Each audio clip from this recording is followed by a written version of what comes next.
Buenas tardes a todos. Em, es un placer contar con tantos inscriptos. Es una temática que ha convocado. La verdad es que dentro del marco de este proyecto hemos realizado varios encuentros. Este es el último encuentro del proyecto.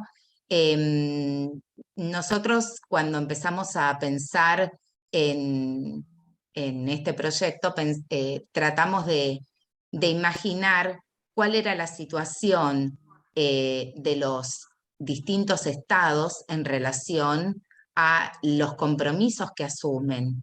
Es decir, sabemos que hay una corriente que tiende, o sea, una corriente protectora de los derechos humanos y en función de ello los estados van asumiendo distintos compromisos. Nosotros lo que tratamos de verificar es si se cumplen o no con esos compromisos asumidos y en función de ello cuáles serían las razones por las cuales o por las cuales digamos, esta hipótesis se da o no se da. En el marco de este proyecto nos hemos dividido en varios subgrupos tratando de abordar distintas temáticas o distintos ejes. Uno de ellos tiene que ver con la restitución internacional de niños, niñas y adolescentes.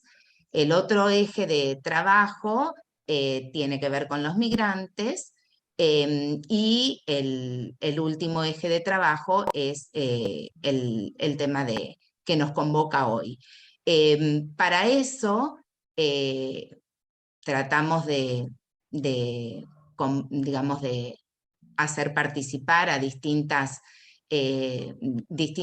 personas que conocen de esta temática, que son muy sólidas. Las chicas de este subgrupo, tanto Micaela, Florencia, Daira y Camila, se han esmerado en poder presentar este panel de esta forma y para ello le cedo la palabra a Camila, quien va a hacer la presentación de la primera expositora. Hola, ¿qué tal? Buenas tardes a todos. Primero agradecemos a todos por estar acá y también estamos muy contentas de tener a 3 expositoras mujeres y especialistas en la temática, a quienes les agradecemos y nos orgullece y nos enriquece en la discusión. Nos parece que estos temas son muy importantes de abordar, especialmente en estos ámbitos académicos que a veces no son tan visibilizados, y por eso gente que trabaja sobre ellos es muy importante tener la voz y que sea escuchada, ¿no? Y que venga a estos espacios. Básicamente, voy a hacer un pequeño resumen. Nosotros lo que buscábamos con este proyecto de investigación es ver el vínculo que tenía la temática de los pueblos indígenas con la política exterior argentina.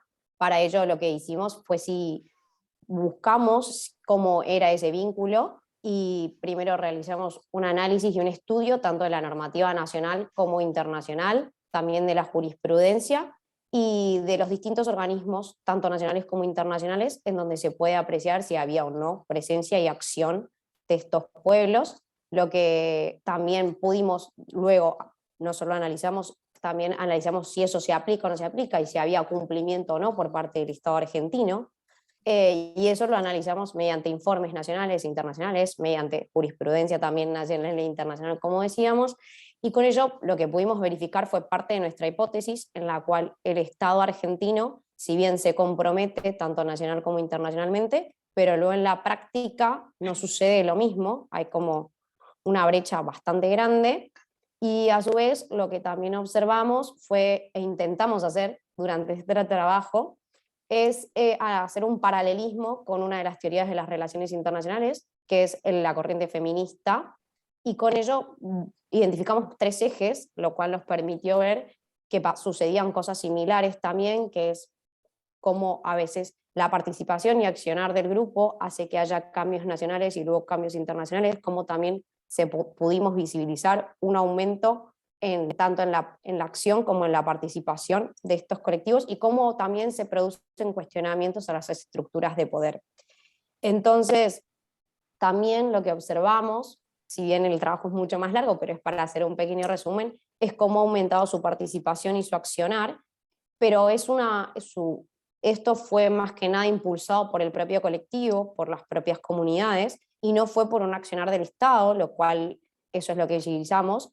Nada, eso es básicamente nuestro trabajo y queríamos enriquecerlo con esta charla de 3 especialistas que van a contar más o menos con 25 minutos, lo cual antes de finalizar cada una se les va a avisar, y todo el que quiera hacer alguna pregunta la puede dejar en el chat y nosotros después al final, que va a haber un espacio de reflexión y de preguntas, las vamos a tratar de ordenar todas para que todas las dudas y reflexiones puedan ser abordadas. Así que nada, agradecemos a todos y especialmente a las 3 expositoras que aceptaron esta propuesta. Gracias.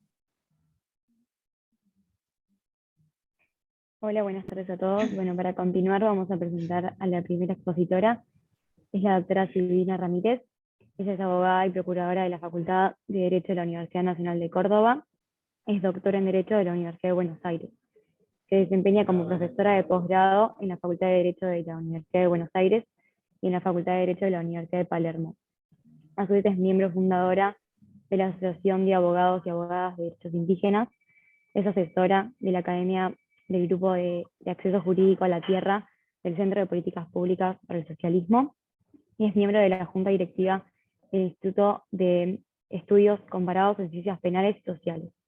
Además, ha realizado diversas actividades, cursos y consultorías en organizaciones no gubernamentales y de cooperación internacional y ha sido consultora con especial énfasis en la reforma de la justicia penal, acceso a la justicia y derechos de los pueblos indígenas e instituciones públicas de países latinoamericanos. Tiene muchas publicaciones en esta materia, algunos son El horizonte político del movimiento indígena en Argentina, La introducción a los derechos indígenas y recientemente La justicia indígena y justicia ordinaria frente a los conflictos civiles. Este artículo salió en 2021. A continuación, la doctora Ramírez expondrá sobre los organismos internacionales y la protección de los derechos indígenas en el ámbito local. Doctora Ramírez, la palabra es toda suya. Muchas gracias. Bueno, hola, buenas tardes, todas, todos, todes. Digamos, en primer lugar, agradecerles la invitación, agradecerle a Débora y a todo el equipo de CID, Camila, Florencia, Micaela, Daira, por haberme invitado a formar parte de este panel. Algo así como reflexión inicial, yo creo que es muy relevante focalizar en los pueblos indígenas. Este es un proyecto más general, como lo expresaban hace un minuto Débora y Camila, pero me parece que ir aterrizando en los pueblos indígenas les da una visibilidad, sobre todo en la academia, que siempre está tan postergada y donde sigue siendo un tema tan satelital o marginal, en ámbitos que de otra manera seguirían, digamos, siendo excluidos. Entonces, quiero celebrar que en un proyecto más general sobre el impacto del derecho internacional, de los derechos internacionales, de los derechos humanos en la política exterior, tengan un subgrupo dedicado a pueblos indígenas. Y a modo de reflexión inicial, a mí también me gustaría decir que me parece que es insoslayable el análisis global de la lucha de los pueblos indígenas en el escenario internacional. Nosotros hoy tenemos un instrumental jurídico internacional, que permanentemente lo invocamos porque es mucho más abarcativo, mucho más robusto, mucho más fuerte en términos de contemplación de derecho que la normativa local, nacional. Entonces tenemos Convenio 169 de la OIT, Declaración de Naciones Unidas sobre Derechos de los Pueblos Indígenas y Declaración Americana sobre Derechos de los Pueblos Indígenas como herramientas jurídicas especialmente focalizadas a pueblos indígenas más allá de otros tratados internacionales de derechos humanos. Y esto es importante señalar porque cada instrumento internacional luego tiene sus mecanismos de ejecución, de aplicación de sus contenidos, de sus derechos, y algo que mencionaba Camila y que me gustaría retomar también en esta presentación, es algo que nosotros venimos señalando todos y todas quienes trabajamos con derechos de los pueblos indígenas, permanentemente hablamos de la brecha de implementación. Esta distancia enorme que existe entre los derechos que existen, que tienen fuerza normativa, que están vigentes en los estados, y su cumplimiento efectivo. Nosotros pensábamos hace un par de décadas atrás que esta brecha se iba a ir cerrando. ¿Y cuál sería nuestra sorpresa, nuestra decepción, nuestra preocupación al ver que la brecha se va ampliando cada vez más? Y esto se explica, y seguramente de esto van a hablar con mayor detalle Alicia o Paula, a intereses económicos, actividades extractivas, a una relación de fuerza hoy muy dispar entre comunidades indígenas, pueblos indígenas y Estado, que hace que esos mismos estados que se comprometieron a proteger los derechos de los pueblos indígenas y que ratificaron convenios o que suscribieron declaraciones, luego, en un modo bastante paradojal, a lo de Dr. Jekyll y Mr. Hyde, como que tiene varias caras el Estado, luego recurrentemente los vulnera. Y entonces, por supuesto, hay que encontrar, digamos, una respuesta a todo esto. Pero yo no me voy a detener en las respuestas, que son relevantes, sino que a mí me interesa simplemente hacer un panorama muy general acerca de cuáles son estos organismos internacionales sobre pueblos indígenas que existen y cuál ha sido el impacto a nivel local, porque, otra vez, insistir en que la gracia, entre comillas, de que exista toda esta normativa internacional y organismos creados a tal efecto, son las consecuencias que efectivamente pueden producir en el ámbito doméstico. ¿Para qué tener organismos que luego no van a tener ningún tipo de gravitación o impacto en el escenario argentino, en el escenario de los pueblos indígenas que viven en Argentina? Y también decirles algo desde un inicio, y esto es una postura personal, que es muy discutible por otra parte, y que aquí hemos tenido algunas discusiones con colegas, compañeros, compañeras, que de repente ponen muchas fichas al ámbito internacional. Yo creo que hay que relativizar el impacto del ámbito internacional. Yo creo que hay que intentar llegar a soluciones en el ámbito local. Y lo digo por una cuestión también de pragmatismo, les diría.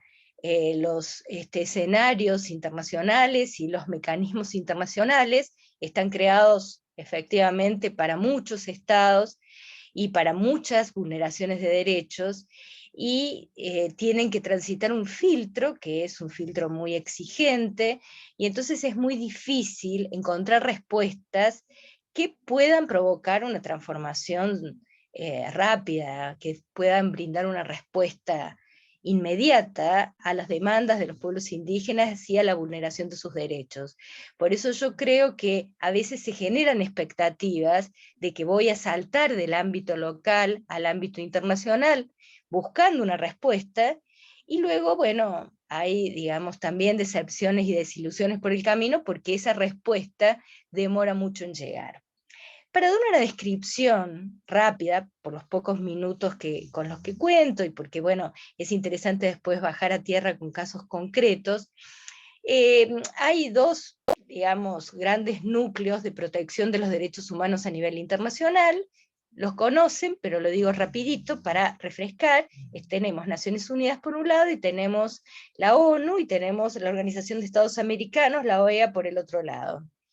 La ONU tiene 3 mecanismos relevantes para protección de los derechos de los pueblos indígenas, en particular el mecanismo de expertos sobre derechos de los pueblos indígenas, creado en 2007, que depende del Consejo de Derechos Humanos, el Foro Permanente de las Naciones Unidas para las Cuestiones Indígenas, que fue creado en el 2000, y que es, digamos, un organismo asesor del Consejo Económico y Social, Y tenemos, bueno, la figura más relevante, tal vez la más conocida, y que, bueno, que va a estar precisamente en la Facultad de Derecho dando una charla en agosto, que es el relator especial sobre los derechos de los pueblos indígenas, que es quien, digamos, se ocupa desde Naciones Unidas también de velar por el cumplimiento de estos derechos, y que tiene, digamos, los tres mecanismos tienen ámbitos disímiles de actuación, pero bueno, pueden, digamos, elaborar informes, dictámenes, visitas a países, etcétera, etcétera, algo que no voy a profundizar en este momento. Y luego tenemos el otro, digamos, gran paraguas protector de derechos humanos, que es el de la OEA, que es el Sistema Interamericano de Derechos Humanos, que para nosotros tal vez es más familiar, porque es, digamos, más cercano, y porque tiene, digamos, una influencia, o debería tenerla, más directa en el derecho del ordenamiento jurídico argentino, y que está conformado por la Comisión Interamericana de Derechos Humanos y la Corte. Ustedes saben que la comisión es filtro para los casos que llegan a la Corte, y que a su vez la comisión tiene, digamos, como líneas por países y líneas temáticas, en donde hay, digamos, un comisionado o comisionada especial para pueblos indígenas, y que la Corte Interamericana a su vez tiene, digamos, opiniones consultivas de interpretación del Pacto de San José de Costa Rica, pero también tiene, digamos, sentencias que en el tema de pueblos indígenas, si bien no son, digamos, montañas de decisiones que involucran pueblos indígenas, sí, digamos, en las últimas 2 décadas hay una jurisprudencia que es nutrida, que es consistente, que es coherente, que es protectora de los derechos humanos, y que vale la pena, sin lugar a dudas, estudiar y utilizar. Esto, digamos, insisto, como una descripción, digamos, si se quiere superficial, pero quiero para entendernos de cuáles son los organismos internacionales sobre pueblos indígenas a los que uno puede eventualmente acudir cuando existe una vulneración sobre derechos de los pueblos indígenas. En Argentina se los ha utilizado y se los sigue utilizando, ya sea a través de denuncias, ya sea a través de la solicitud de medidas cautelares, por ejemplo, en donde, digamos, se recurre a ellos para poder poner, digamos, un límite a una situación que así lo amerita. Yo simplemente, para darles ejemplos del uso de estos mecanismos o de estos instrumentos, hablarles de pedidos de medidas cautelares. Las medidas cautelares las puede dar la Comisión Interamericana de Derechos Humanos, por ejemplo. También lo puede dar el Comité de Derechos Humanos de Naciones Unidas, en el marco de su protocolo facultativo del Pacto Internacional de Derechos Civiles y Políticos. Es facultad, o sea, cada organismo tiene como un mecanismo para poder, digamos, expresarse. Y así, por ejemplo, para hacerles, digamos, también rapidito un raconto de algunas decisiones importantes, en el 2011, por ejemplo, la Comisión dictó una medida cautelar en beneficio de la comunidad indígena Potae Napongna Nabogó, más conocida como la Primavera, en la provincia de Formosa. También en el 2011 dicta una medida cautelar en un conflicto territorial en la provincia de Río Negro, alrededor de la comunidad Paichila Antriao, del pueblo mapuche. La Primavera era, digamos, una comunidad perteneciente al pueblo Com. Más recientemente, en el 2020, ya entrada la pandemia, la Comisión Interamericana hace lugar a una medida cautelar a favor de la comunidad Huenuleo, una comunidad también ubicada en la provincia de Río Negro, por un conflicto territorial, precisamente donde se había pedido esta medida cautelar por amenazas recurrentes por parte de los presuntos dueños del territorio reclamado por la comunidad, y entonces, bueno, concedió una medida cautelar. Y después, bueno, también se había dado una medida cautelar, recuerdo, en el caso de Facundo Jones Wallach, que tal vez también a ustedes les resulte, digamos, como más conocido, porque, bueno, estuvo muy en el tapete y sigue estándolo, y que en realidad estaba discutiéndose la extradición de Facundo Jones Guala de Chile.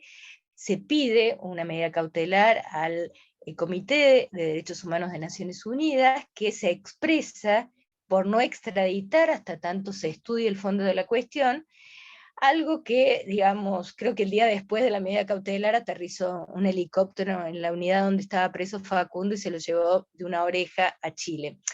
Y lo digo así para que también vean los límites de las medidas de los organismos internacionales, donde uno puede acudir para visibilizar el tema efectivamente, para hacer ruido, y a mí, en ese sentido, estratégicamente, tanto política como jurídicamente me parece acertado hacerlo, pero hay límites notables, y esos límites notables es que los estados miren para otro lado, se hagan los osos, no cumplan con las medidas que los organismos internacionales están indicando al Estado, que esto también es tan recurrente, la vulneración de los derechos de los pueblos indígenas como la vulneración de las medidas que dictan los organismos internacionales y que los Estados son muy reticentes a cumplir.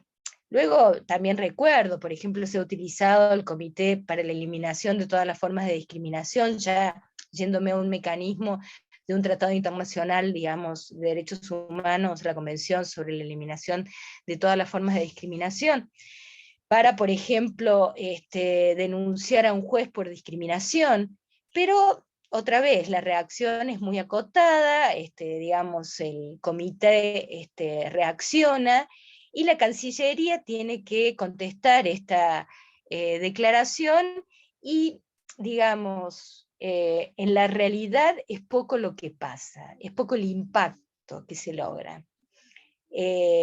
Otra vez, es una cuestión de estrategia, uno puede utilizar estos mecanismos, estas herramientas, estas medidas, estos caminos para agitar el avispero, para hacer ruido, pero también hay que saber de que no hay que esperar demasiado de estos mecanismos internacionales. Y ahora, ya en los últimos minutos, a mí me gustaría referirme un poco a las relevancias e impactos del sistema interamericano de derechos humanos.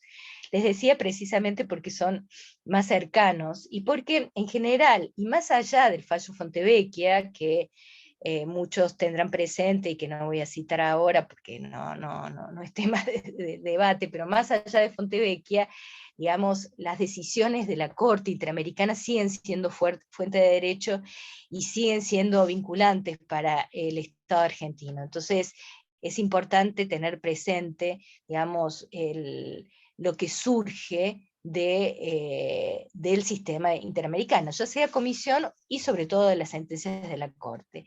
Sobre todo también porque son argumentos de autoridad. No es lo mismo que lo diga Silvina, que lo diga Alicia, que lo diga Paula, que lo diga la Comisión o la Corte Interamericana.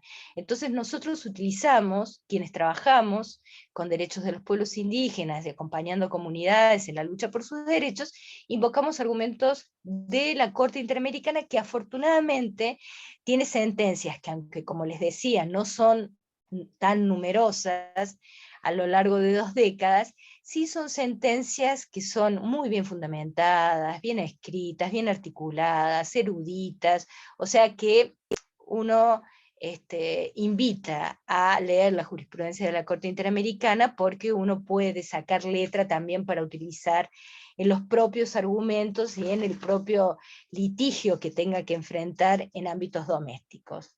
Luego también tenemos para acudir informes, dictámenes de la Comisión, que también han sido siempre, digamos, y siguen siendo un material a recurrir, porque son materiales sólidos, que están muy bien elaborados y que también vale la pena echarles un vistazo, o, digamos, quien quiera que necesite, digamos, algún tipo de argumento, bueno, es una fuente a donde acudir. Y también decirles que en el caso de Argentina hay una única sentencia que responsabiliza a Argentina por vulneración de los derechos de los pueblos indígenas, y que llegó de la mano de la pandemia, por eso recién ahora se está volviendo a retomar y a discutir, porque lamentablemente fue un tiempo poco propicio, salió en febrero del 2020 y en marzo ya estábamos en pandemia, que es el caso de la Cajonat versus Argentina, comunidades del Chaco salteño, que también, digamos, se condena a Argentina por vulneración al derecho a la propiedad comunitaria indígena, al derecho a la consulta, a un medio ambiente sano, alimentación adecuada, derecho al agua y derecho a la participación. O sea, bueno, digamos como un paquete grande de derechos, una sentencia súper interesante, que vale la pena también visitar, leer, repensar, reflexionar, sobre todo porque, insisto, es una sentencia que está condenando a Argentina, que está responsabilizando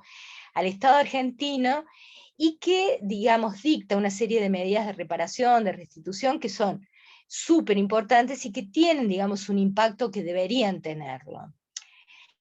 Digo deberían tenerlo porque ahora, y paso, digamos, a un par de reflexiones, las luces y las sombras del sistema interamericano de derechos humanos. Uno tiene, digamos, las sombras, vamos a empezar por lo negativo para terminar con un mensaje optimista y esperanzador, y no solamente del sistema interamericano, insisto, sino también de otros organismos internacionales a quienes se acuda para ver que pase algo. Nota a pie, me había olvidado en estos ejemplos que había dicho, pero que seguramente también lo va a retomar Alicia, la visita del relator que tuvo lugar, la última visita en Argentina, que fue en 2011, y que fue un impacto, y que fue, digamos, como, bueno, significó, bueno, cae un relator, va a las comunidades, visita, in loco, está, digamos, bueno, como hizo también la Corte Interamericana, que para resolver la Cajonat hizo una visita in loco también, y digamos, y genera una expectativa gigante en las comunidades, ¿cómo no?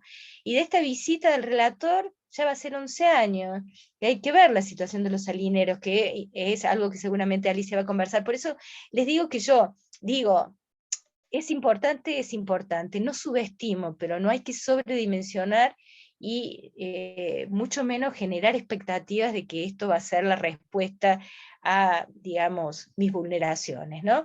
Y entonces les decía que como sombra yo veo la dilación en el tiempo, o sea, en el caso de la Cajonat, este caso entró en el sistema interamericano, fue presentada a la comisión en el 98, la sentencia es de 2020, 22 años pasaron. O sea, y el territorio que reclamaban los pueblos indígenas ya no existe como se pedía en aquel momento. Ya pasó 1000 cosas en ese territorio. La dificultad de ejecución, que esto lo vemos, bueno, ahora en la Cajonat no sabemos todavía porque todos los plazos de ejecución se corrieron precisamente por la pandemia, pero en general y de la experiencia de otros fallos de la Corte Interamericana, los estados son muy reticentes a ejecutar las decisiones de la Corte Interamericana, que insisto, son hiper, super, archiprotectoras de derechos de los pueblos indígenas, pero a la hora de ejecutar otra vez empiezan a mirar para el costado y, digamos, más allá de las complejidades, no estoy subestimando las complejidades de la ejecución, pero ciertamente hay mucha dificultad en ejecutar. Y luego, bueno, finalmente la falta de eficacia, ¿no? Nosotros tenemos, digamos, como, yo utilizo las sentencias de la Corte Interamericana para dar clases, y me luzco, porque los argumentos son hiper guau, pero después hay que bajarlos a tierra. Y es, digamos, una dificultad no menor cuando lo que se está en juego es los derechos indígenas y la calidad de vida de los pueblos indígenas, ¿no? Su día a día, su cotidianeidad. Pero bueno, tenemos, y esta era mi intención, digamos, cerrar con algunas luces, porque siempre, digamos, como mis presentaciones son un poco pesimistas o escépticas,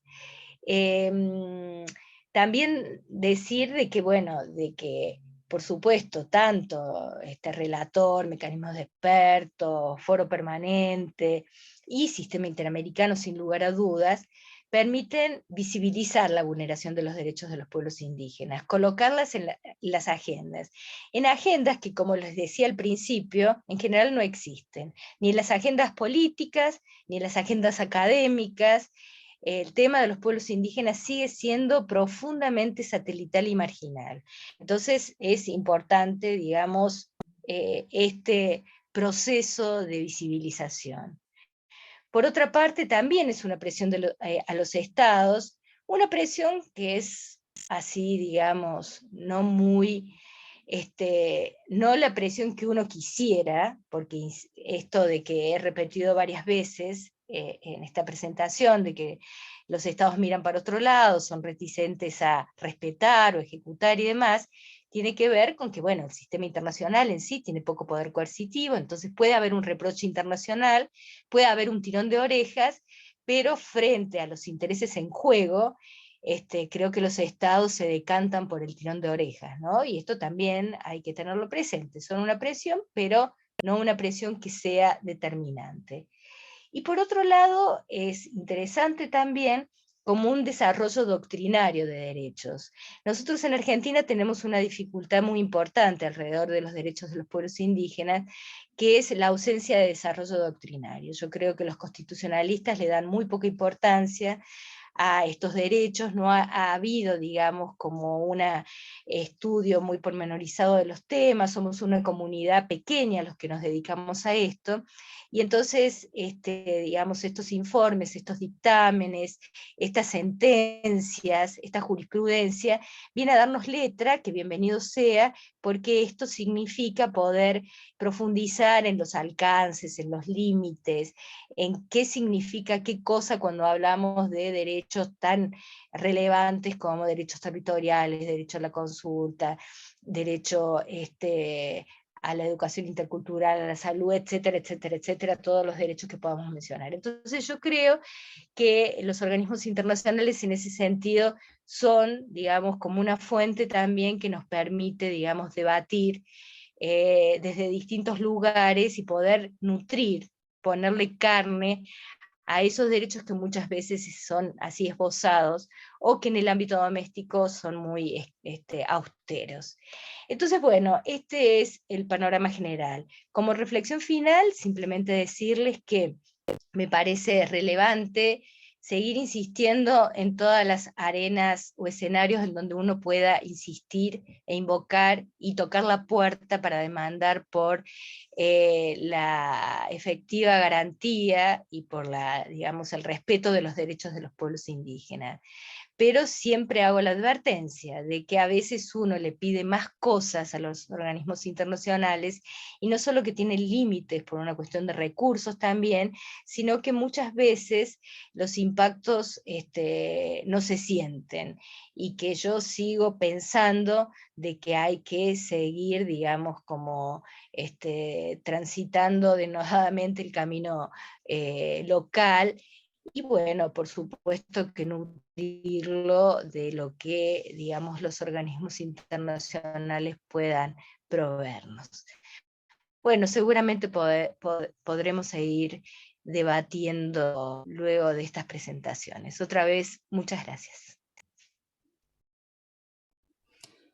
Bueno, muchísimas gracias, doctora Ramírez. La verdad, excelente la exposición, súper clara y sirve muchísimo para intercambiar y para incluso la posterioridad de nuestro trabajo de investigación. Así que bueno, agradeciendo esta excelente participación, voy a presentar a la doctora Alicia del Rosario Chalabe, la segunda expositora de esta tarde. Ella es abogada y escribana por la Universidad Nacional de Tucumán, es especialista en planificación y gestión en políticas sociales por la Universidad Nacional de Buenos Aires, es diplomada en Estudio Internacional en Pueblos Indígenas, Desarrollo, Participación y Consulta Previa por la Facultad de Derecho de la Pontificia Universidad Católica del Perú y el Instituto Internacional de Derecho y Sociedad. Ha realizado más de 14 cursos de posgrado en la materia y desde 1996 se ha desempeñado en cargos dentro del Estado en la provincia de Jujuy, como así también en organizaciones no gubernamentales. Además, es la abogada de las 33 comunidades indígenas de Salinas Grandes, de Jujuy y Salta. Así que bueno, sin nada más que agregar, le agradezco nuevamente la presencia y le cedo la palabra a la doctora Chalabe. Muchas gracias y aclaro que vayan realizando las preguntas en el chat para que al final las podamos compartir.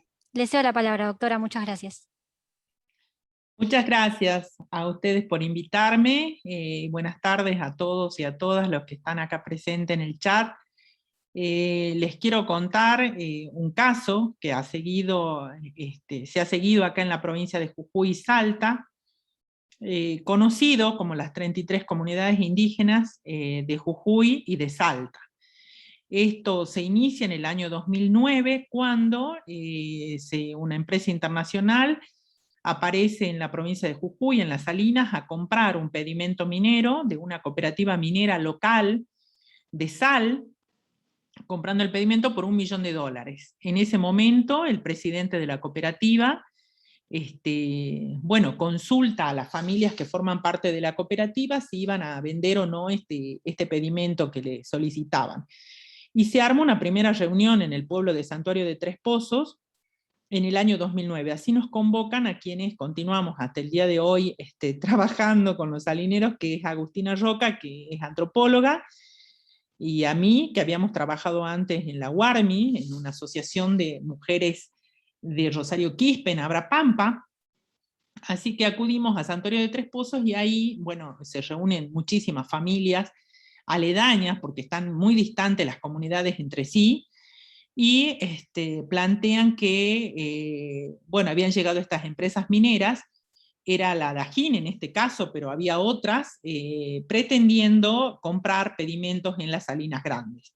Estas familias, conversamos ese día largamente, me acuerdo que fue una reunión con mucha convocatoria, y decidimos en esa oportunidad primero estudiar la cuestión. Sé que el público acá es diverso, pero es muy importante marcar esto, ¿no? Que las comunidades, tenían la inquietud de la llegada de las empresas mineras y de esto que en ese momento casi no se conocía en Jujuy, que era el litio. Había habido un evento que había organizado la universidad sobre la exploración y explotación de litio, y habían invitado a personas de Bolivia a difundir sobre este tipo de exploración. Ahí decidimos convocar a otros abogados, que eran abogados de ENDEPA, que es una organización de la iglesia, que era Enrique Oyarzábal, y a Rodrigo Solá de Salta, que creo que lo conoce Silvina porque forma parte de la Asociación de Abogados Indígenas. Y bueno, ahí empezamos a reunirnos, planteamos que era una cuestión, si era una cuestión que solo atañía a esta familia, digamos, o que si implicaba a otras comunidades, y empiezan a reunirse. Vamos a una segunda convocatoria mucho más, con muchas más personas que la primera, y empezamos a estudiar la presentación del caso.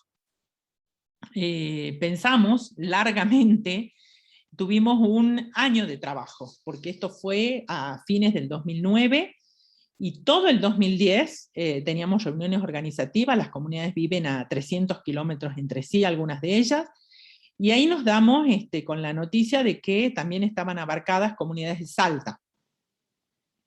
Empezamos a elaborar una demanda, y lo que teníamos en ese momento era el derecho de consulta, establecido en el convenio 169 de la OIT, que como todos sabemos tiene carácter supralegal acá en la Argentina, y es ley, vigente desde el año 2000, pero estudiamos la normativa local, la normativa de la provincia, y había un decreto, es el 5772, que es la normativa local con la cual se aprueban los proyectos mineros.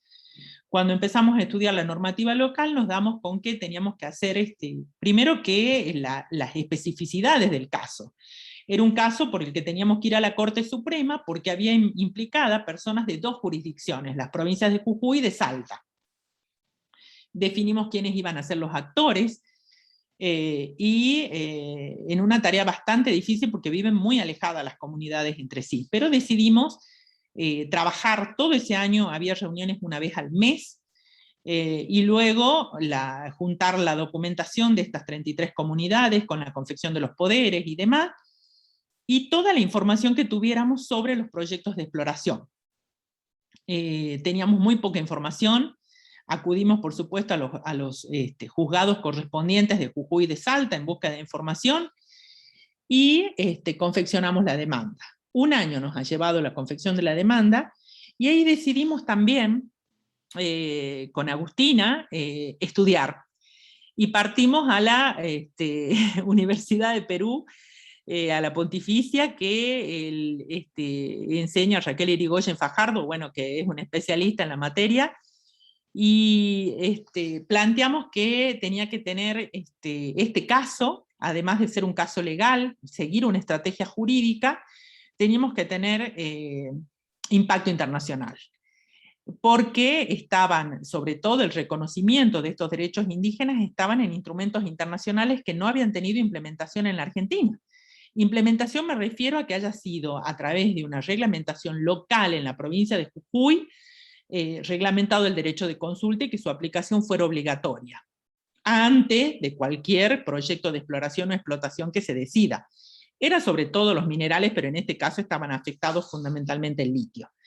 Bueno, acudimos a la Corte Suprema en un amparo que se presenta a fines de ese año 2010.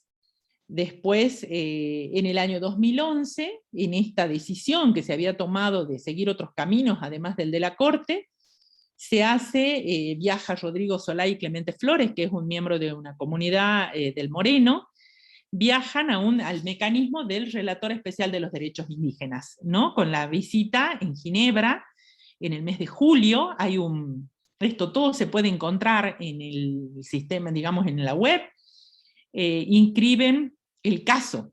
Eso lo hace Rodrigo, digamos, investigando, bueno, qué implicancias podíamos tener en otros ámbitos, y en el mes de agosto nos llaman y nos dicen, perdón, eso fue en julio nos llaman y dicen que los iba a recibir el relator, James Anaya, en Ginebra. Así que bueno, teníamos que recaudar fondos, etcétera, para que viajaran. Estos compañeros viajaron, se reunieron con James Anaya, y ahí es cuando, en la exposición del caso, plantean todas las implicancias. Yo les he mandado por correo electrónico la demanda, donde se pueden ver ahí los detalles. Plantean que sería importante si en la visita que decidía Argentina podía visitar Salinas Grandes. Y se vuelven con la promesa de que Anaya podía llegar a visitar Jujuy. Planteamos que el convenio 169 no era aplicado por la provincia de Jujuy ni por la provincia de Salta. Recordemos que no solo establecía la consulta previa, libre e informada, sino también en un caso como se requiere el consentimiento, ¿no? Porque es lo que se estableció en el caso Saramaca, que cuando vaya a afectar este proyecto de infraestructura tan importante, o este proyecto de inversión o desarrollo, que pueda afectar las condiciones de subsistencia de las comunidades. Recordemos que estas comunidades de Salinas viven primordialmente de la cría de animales, de los tejidos y del trabajo en la sal. También en el turismo, que después se ha intensificado todos estos años pasados. En ese mismo año, a fines casi en el mes de octubre, nos comunicamos con la Comisión Interamericana de Juristas, que nos ofrecen hacer una presentación en el contrainforme. Era la 47ª sesión del Comité de Derechos Económicos, Sociales y Culturales en Naciones Unidas, que se celebraba desde fines de noviembre al 4 de diciembre. Bueno, comenzamos a elaborar este contrainforme, también lo he puesto en el correo si lo quieren compartir, con la comisión, con el SIG. Trabajamos largamente 3 meses en el detalle de cuáles eran los artículos del Pacto Internacional de Derechos Económicos, Sociales y Culturales que estaba vulnerado. Sobre todo hicimos hincapié en el derecho a la autodeterminación de estas comunidades, por supuesto en el derecho de consulta y de participación que no había sido contemplado, el derecho a la alimentación adecuada en el caso de que se produjeran estos proyectos, estos proyectos megaproyectos, les diría, y el derecho al agua. Recordemos que está la Observación General número 15 de Naciones Unidas, que establece este derecho al agua, no solo el derecho al agua potable para las comunidades, sino también el derecho al agua en tanto calidad de vida para estas comunidades, para que puedan acceder al agua para sus animales y para la propia subsistencia de las comunidades. Elaboramos este informe que se presenta, viajamos también a Ginebra en la sesión, en la 47ª sesión, tuvimos conversaciones con los miembros del comité, también había un contrainforme que habían presentado otras organizaciones de Argentina, y bueno, expusimos el caso de Salinas Grandes como fundamentalmente que las comunidades no tenían garantizado el cumplimiento de sus derechos esenciales, empezando, les diría, no por jerarquía, sino por la consulta, porque no podían de ninguna manera participar en este proceso que estaba decidida a llevar adelante las provincias de Jujuy y Salta. Era muy difícil en ese mecanismo y en la conversación con los miembros del comité la explicación del sistema federal argentino, que es esta subsistencia de autoridades nacionales y provinciales, que también lo vemos en las publicaciones actuales, pero ya vamos a llegar a eso. En ese momento, bueno, luego se hace el informe, las recomendaciones del Comité DES, que también las he enviado por correo electrónico, donde, bueno, particularmente se menciona el caso de Salinas Grandes. Y en esas circunstancias, volvemos de Ginebra y nos visita James Anaya, que, bueno, fue una tarea importante desde alquilar el helicóptero con el que tenía que llegar a las Salinas hasta la dificultad por la gravedad que no podía aterrizar, porque sabemos que la puna siempre es muy difícil para todo lo que sea en los vuelos, pero logramos que llegue James Anaya en la visita a las comunidades, que se reunió en una intersección de Jujuy y Salta, en plena Salinas, con una puna terrible, pero fue, les diría, un hito para las comunidades que una autoridad de esa envergadura, digamos, llegara a conversar con ellos directamente. Fue todo un día, y luego de esa visita de Anaya, donde pudieron hablar, las comunidades hablaron, tuvieron una participación preponderante, los abogados no hablamos, por supuesto que tenía la presentación que habían hecho en el mes de julio, antes, y luego hace sus recomendaciones James Anaya, que son tan importantes, porque sobre todo denuncia la falta de implementación del derecho de consulta en los proyectos extractivos que se decidían hacer en las provincias de Jujuy y Salta, y por supuesto en la República Argentina. Y denuncia esto que después lo hemos visto transcripto en muchos escritos de demanda y también en sentencias, que es la brecha de implementación, que yo le diría que es el desastre de la implementación, porque tenemos unos maravillosos derechos internacionales que la Argentina no los reglamenta, y la Argentina no los hace regla nuestra, ¿no? Y que me parece que, digamos, en mi opinión, no solo es una falla doctrinaria, sino también me parece que hay una discriminación tremenda hasta la fecha sobre la incorporación de estos derechos indígenas al cuerpo local argentino.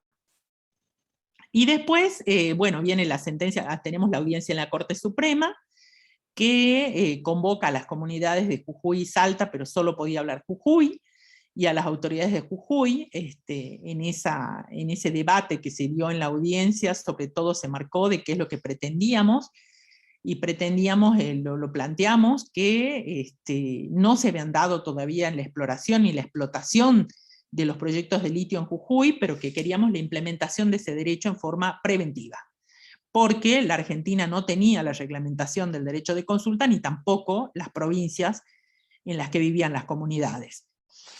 Me acuerdo del debate de esa audiencia, Lorenzetti preguntó que sería una especie de inconstitucionalidad por omisión, y exactamente, esa era la figura que daba en ese momento, porque este derecho, hasta la fecha, ¿no?, en estas provincias no está reglamentado. Finalmente la Corte resuelve, el 18 de diciembre del 2012, rechaza la acción y declara su incompetencia, y remite las actuaciones, o plantea en su sentencia que remitía las actuaciones a los superiores tribunales de las provincias, para que resuelvan la cuestión de la implementación del derecho de consulta. Entiende también que no hay un caso, porque no se había dado todavía la exploración y la explotación de litio en Jujuy. A los 6 meses, que es el plazo de ley, iniciamos la denuncia en la Comisión Interamericana de Derechos Humanos, a través de una organización de Miquel Berraondo. Sí, ahí me acordé, y decidimos armar el caso. Partimos con una valija de documentación a Buenos Aires y armamos el caso con la denuncia en la Comisión Interamericana de Derechos Humanos sobre, es el planteo específico sobre la falta de implementación del derecho de consulta en los proyectos extractivos de litio. Consulta y consentimiento.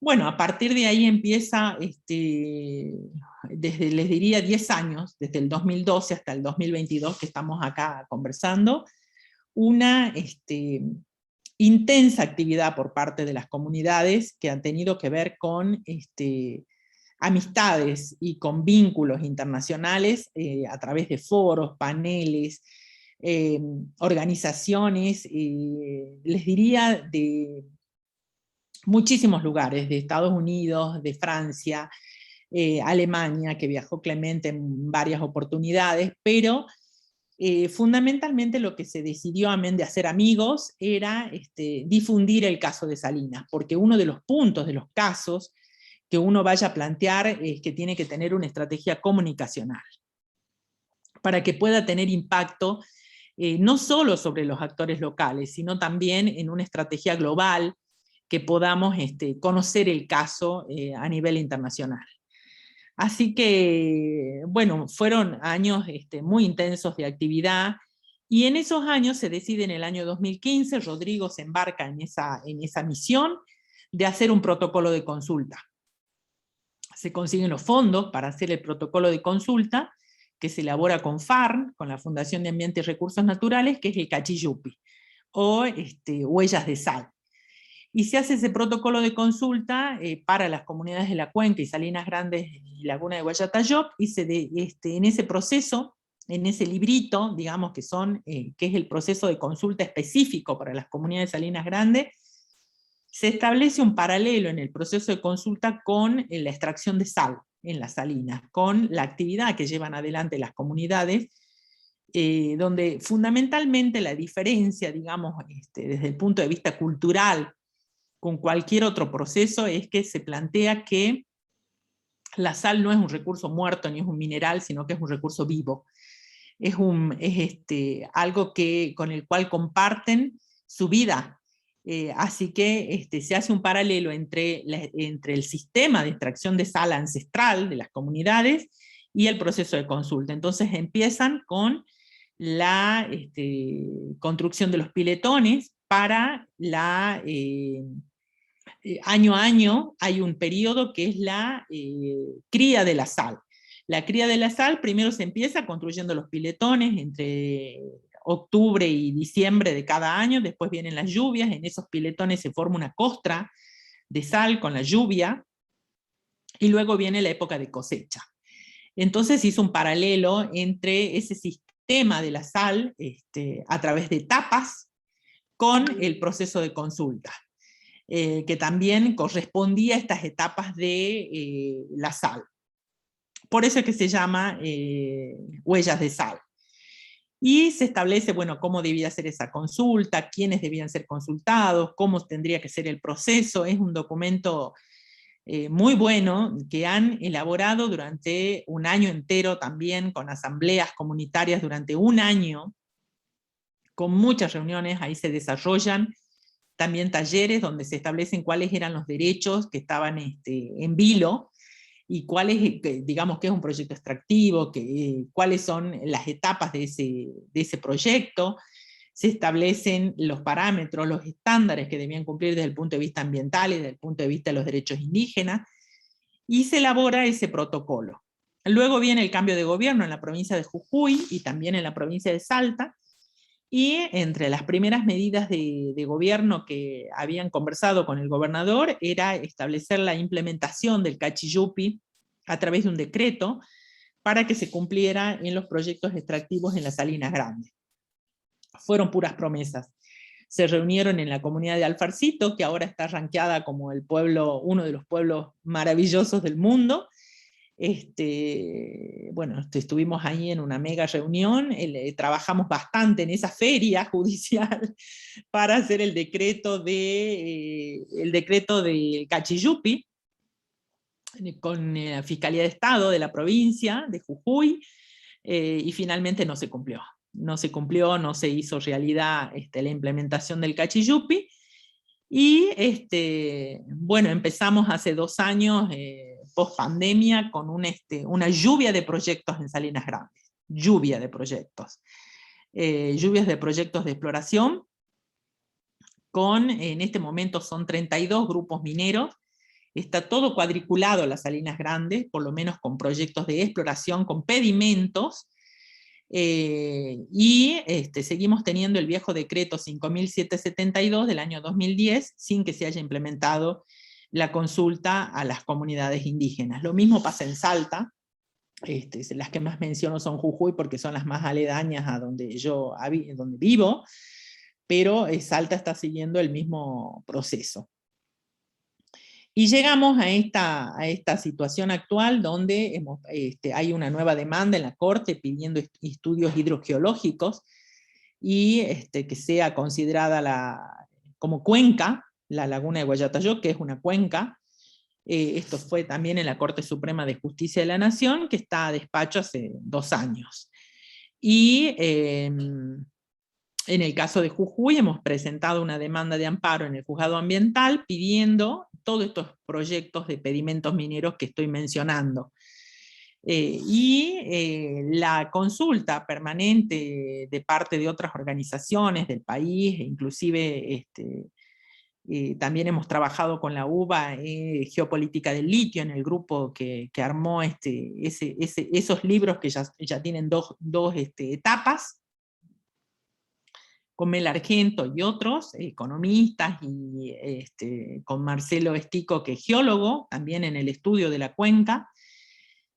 Y la situación actual es que los proyectos están en vilo, no hay hasta ahora proyectos de exploración que se esté realizando. Hubo un intento hace prepandemia en un lugar que se llama Pozo Dulce, donde las comunidades, que están retratados en la película esta, en El nombre del litio, donde las comunidades resolvieron que tenían que levantar el campamento e irse, y acamparon en la ruta por un tiempo. Deben haber sido 3 o 4 días de pujas ahí en la ruta, hasta que levantaron el campamento y se fueron. En este momento estamos en esta situación, digamos, de asedio. Hay una mesa regional que se ha formado, y también están los gobernadores del Norte Grande reunidos, manifestando que quieren la explotación de litio en nuestras provincias. Después también se ha formado, amén de esta mesa del litio, GEMSE, que es la empresa local, estatal, digamos, de energía y minería, tiene también expedimentos mineros en la zona para exploración. Y bueno, como resumen de todo este extensa relato, les diría que ha sido bastante exitosa las estrategias que hemos seguido, porque hasta el momento no se ha explorado Salinas Grandes. Desconozco lo que va a pasar en el futuro, porque el asedio es enorme, amén de la lluvia de proyectos. Tenemos que se ha modificado la situación de la zona, porque han creado una comisión municipal en plena Salinas, una comisión municipal que ha ganado una persona del mismo partido que el gobernador, y bueno, estamos teniendo estas situaciones locales que son las que nos permiten siempre discutir la cuestión de este afán extractivista, que plantean que se puede hacer un desarrollo, una explotación sostenible. Plantean también que se pueden establecer condiciones nacionales para esa explotación, ¿no? Este deseo de la explotación del litio con otras condiciones. Lo que siempre decimos es que por el artículo 124 de la Constitución Nacional, los recursos les pertenecen a las provincias, y las provincias son las que toman la decisión si explotan o no un determinado mineral. Así que Esto nos ha pasado con las leyes ambientales nacionales, que cuesta mucho, sobre todo a autoridades nacionales, cuesta mucho comprender que los presupuestos mínimos ambientales, que las normas nacionales que se puedan dictar para que sean cumplidos en los niveles locales, no lo son. Necesitan la adhesión a través de la normativa local o la implementación a través de una norma propia. Esto no ha sucedido hasta ahora. Y con respecto a la consulta, nosotros estamos en el derecho incipiente, que es la consulta y el consentimiento. En el caso del Salar de Olaroz, que está a 50 kilómetros de Salina, que están en plena explotación del litio, bueno, ahí tendríamos las comunidades, que son 9, que han tenido los títulos de propiedad comunitaria. No es así el caso de Salinas, que no tienen los títulos de propiedad. Ellos han consentido la explotación. Y tienen unos convenios, solamente he visto el de una comunidad, donde las empresas mineras se comprometen anualmente a otorgar $25.000 a la comunidad por la extracción del litio. Ese es el caso de una comunidad. Me imagino que el resto deben ser bastante parecidas. Por supuesto, en absoluto incumplimiento, no solo del 75 inciso 17, sino también de la doctrina interamericana, que establece otro tipo de estándar para la participación en los beneficios y para la participación en los proyectos de desarrollo que se lleven adelante en las comunidades. Ese sería, en un resumen de muchos años, sobre la situación de Salinas, pero el tema me pareció muy importante, porque nosotros justamente hemos hecho hincapié en el caso internacional, porque los derechos indígenas, lamentablemente, en las provincias, la mayoría no han sido receptados, y muchas veces al revés. Cuando hacen la normativa es totalmente vulneratoria de los derechos indígenas, ¿no? Con trabas burocráticas, con requisitos que no existen en la norma, menos en la doctrina, y bueno, teniendo siempre como base, digamos, las normas locales que tenemos en nuestras provincias. Bueno, ese es todo lo que tengo para decir. Lo que sí, he mandado por mail todos estos documentos, el informe de las recomendaciones del Comité DESC, también la demanda ante la Corte Suprema, la sentencia de la Corte Suprema y el informe del relator de derechos indígenas, que es un lujo, el informe del relator James Anaya sobre la situación de Argentina, porque hace hincapié en todos estos derechos que no se cumplen en nuestras provincias.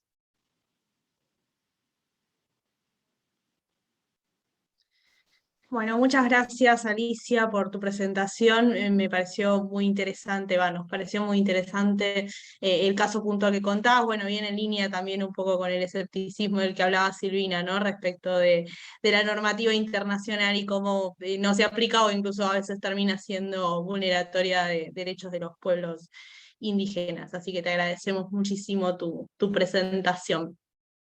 Ahora voy a presentar a Paula Alvarado Mamani, que es perteneciente al pueblo Coya.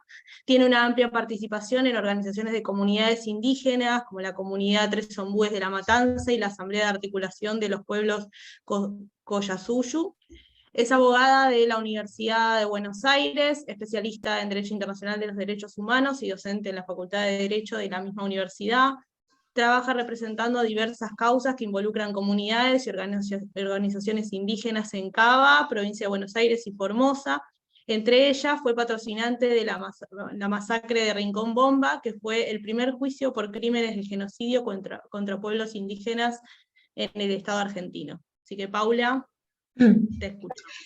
Bueno, Ailintuta, Imanaya Kayankichis, Ñoca Sutiki, Paula Mercedes Salvador Mamani, Ñoca Cani Buenos Aires Manta, Ñoca abogada La Yanqui. Bueno, mi nombre es Paula Mercedes Alvarado Mamani, vivo en Buenos Aires y trabajo de abogada. Bueno, en primer lugar, agradecer la invitación y también, bueno, para mí es bastante importante bueno, y el agradecimiento también a las panelistas. Yo vengo de una generación en la cual nos hemos, hoy hay una juventud que estamos reivindicando nuestra pertenencia, que estamos reivindicando nuestros saberes ancestrales, y en ese marco es que nos empezamos a trabajar en todo lo que tenga que ver con los saberes tradicionales, incorporando nuestras cosmovisiones. Venimos a romper con una especie de paradigma en la cual nosotros entendemos que hoy somos sujetos con derechos y con voces, entonces también reivindicamos esa postura. ¿Y por qué lo manifiesto? Justamente en el ámbito, no solamente en la participación a nivel internacional, sino que también en los ámbitos locales. Muchas veces sujetos que nos estudian, que consiguen becas, que trabajan sobre nuestras vivencias, sobre nuestras cosmovisiones, es lo que hoy estamos tratando de ser nosotros los protagonistas, nosotros y nosotras los protagonistas de estas cuestiones. También quiero remarcar que estuve muchos años trabajando en una ONG de derechos humanos, y justamente el trabajo y articulación con distintas ONG me ha llevado a tomar esta postura de empezar a reivindicar mi pertenencia, y también esto de que hoy no queremos más que hablen por nosotros y nosotras, sino que somos los que nos hemos levantado.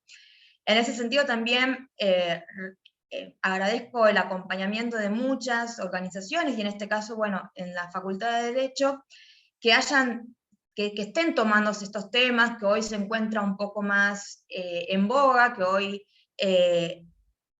a raíz de toda la situación y los contextos y lo que hemos vivido, Silvina mencionó el caso de Facundo Jones Wallace, la televisión, todas esas cuestiones hacen que hoy nosotras y nosotros nos levantemos y empecemos a tomar como una especie de necesidad de tomar todos estos temas.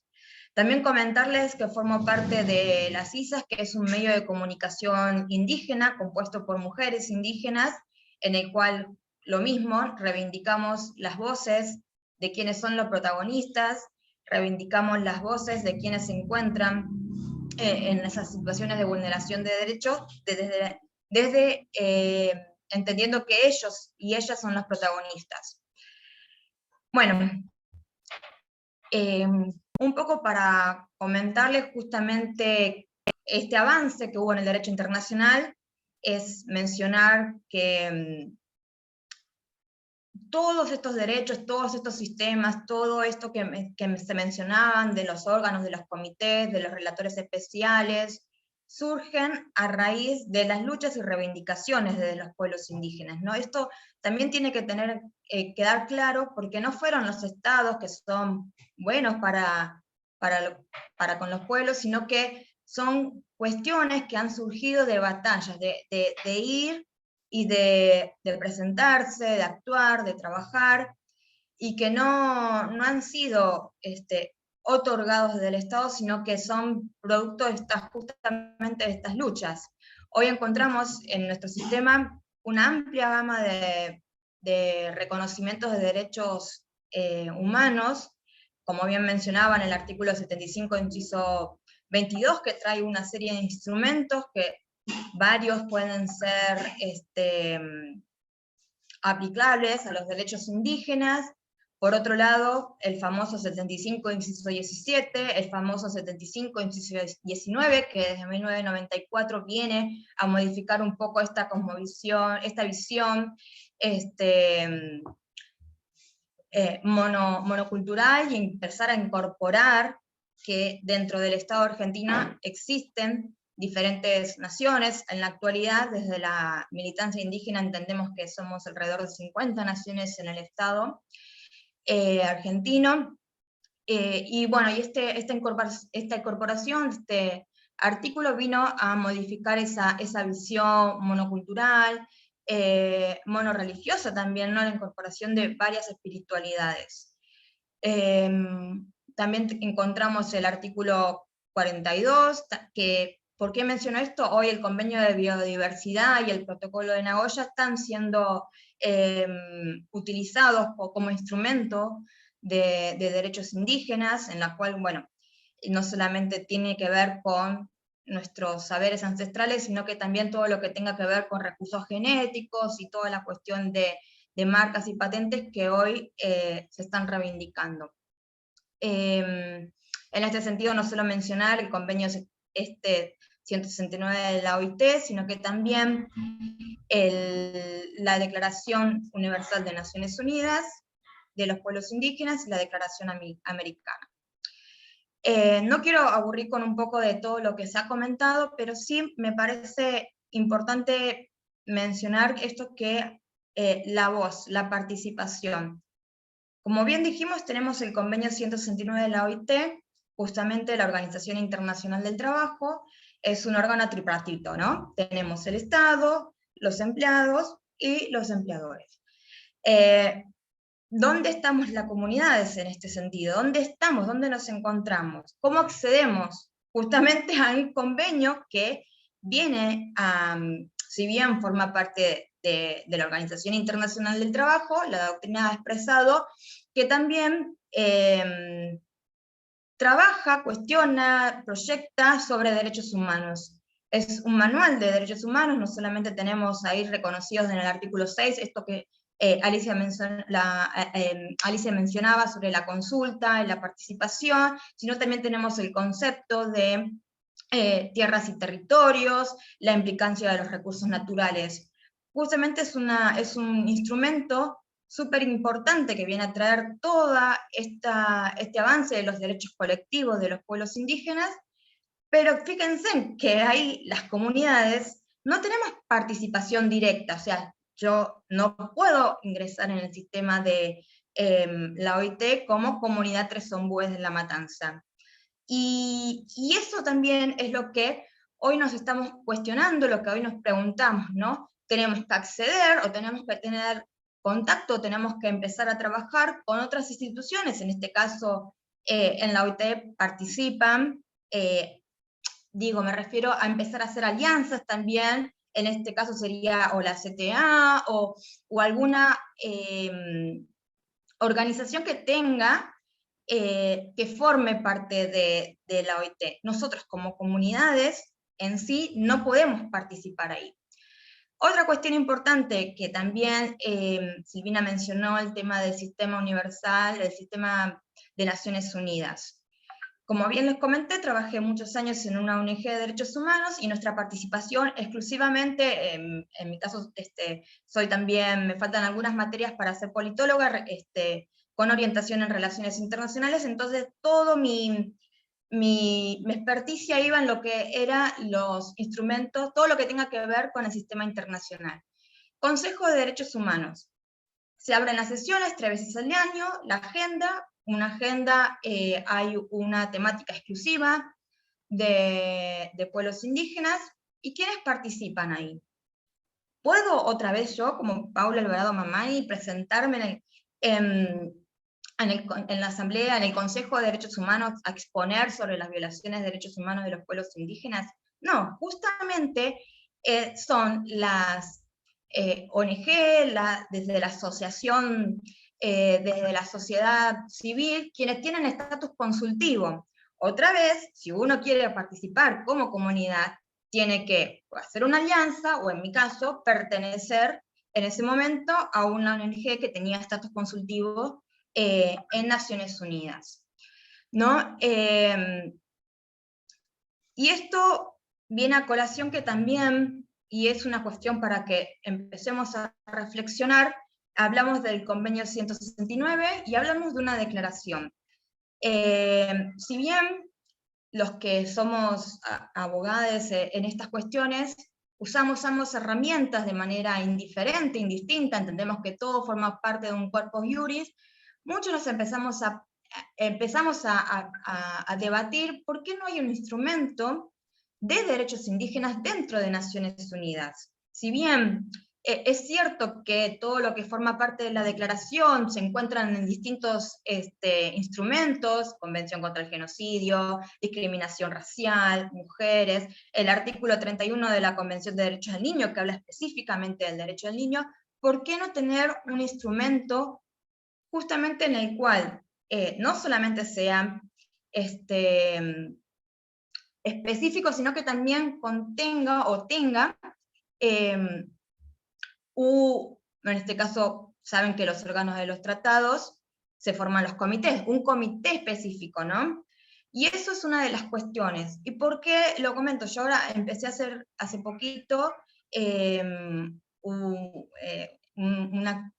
estoy cursando en la Universidad Carlos III, y justamente lo que veíamos es que hay falta de perspectiva intercultural a la hora de llevar adelante estos distintos casos. Y también es un llamado a la atención que si bien la Comisión Interamericana o la Corte han empezado desde Aguastín, que tienen una jurisprudencia importante en lo que son derechos indígenas, nos falta todavía ver esa cuestión de nuestras voces, de nuestras miradas, de entender esa interculturalidad en lo que sea informes, sentencias, y eso también es lo que venimos criticando desde los movimientos indígenas, ¿no? Nuestra participación en la creación también de instrumentos. Y acá va una cuestión no menor que es importante tener en cuenta. Concepto hablamos de derechos humanos, mencionamos derechos humanos constantemente, ¿no? Y si uno lee Cuestión Judía de Karl Marx, empieza a pensar, dice, justamente son los derechos que en ese momento la burguesía, de aquel momento, en la Revolución Francesa, plantea como los más necesarios. Pueblos indígenas están representados ahí de ninguna manera. Si bien hay un avance hoy, podemos decir que la Corte en el artículo 21 del Pacto de San José de Costa Rica lo toma, la propiedad privada como propiedad colectiva, en los orígenes, en la naturaleza jurídica, no estamos incluidos. Concepto del derecho internacional. Hablamos de la creación de los estados. Los pueblos indígenas, las naciones indígenas, como hoy nos reivindicamos, ¿formamos parte de ese derecho internacional o no formamos parte de ese derecho internacional? Y esto viene a colación también un poco que más en nuestro sistema federal tiene que ver con cuando uno litiga, saben que, como bien mencionaban, ¿por qué no poner el estándar de todo lo que tenga que ver con derechos indígenas en la competencia federal y todo tiene que pasar por los sistemas provinciales? Eso también es otra cuestión que tiene que ver de la mano en este sentido, ¿no? No poner un Estado, cuando hablamos de la autodeterminación, del reconocimiento de naciones, justamente equiparar un Estado con una nación indígena. Y desde allí es que nosotros nos empezamos a parar. Lo remarco porque hablamos mucho del derecho a la autodeterminación, con las implicancias que lo que es el derecho a la autodeterminación en los derechos indígenas, si bien este derecho surge de la separación de estados de África y de Asia con la colonia, dentro de lo que es el derecho indígena es buscar el reconocimiento que dentro de un Estado existen diferentes naciones con diferentes cosmovisiones, cosmogonías, espiritualidades, sistemas normativos, porque justamente no es lo mismo el sistema normativo del pueblo Coya que el Norfer del pueblo mapuche. Entonces, en ese sentido, empezar a equiparar nosotros empezamos a buscar esa relación y a cuestionarnos esas instituciones, justamente, bueno, a mí en lo que me tocó es en el derecho, pero en otras disciplinas también, cuestionarnos estos conceptos, cuestionarnos, empezar a formarnos y empezar no digo criticar, sino a ver qué es lo que falta, que justamente las doctoras que me antecedieron mencionaban de esta brecha de implementación, ¿no? ¿Qué es lo que hace que esta brecha de implementación sea sumamente difícil en los territorios? Y a veces hasta contradictoria. Entonces, justamente es reivindicarnos que en ciertos parámetros, en ciertas instituciones, en ciertos instrumentos, nuestras voces no fueron contenidas. Más allá de que admitimos que hay buena voluntad de quienes acompañaron durante mucho tiempo, e incluso en mi caso que lo hice desde una ONG, hoy entendemos que es necesario y que ya estamos sumamente fortalecidos como sujetos de derechos, en el cual esta participación, tanto en el sistema internacional como en los sistemas locales, empezamos a cuestionar.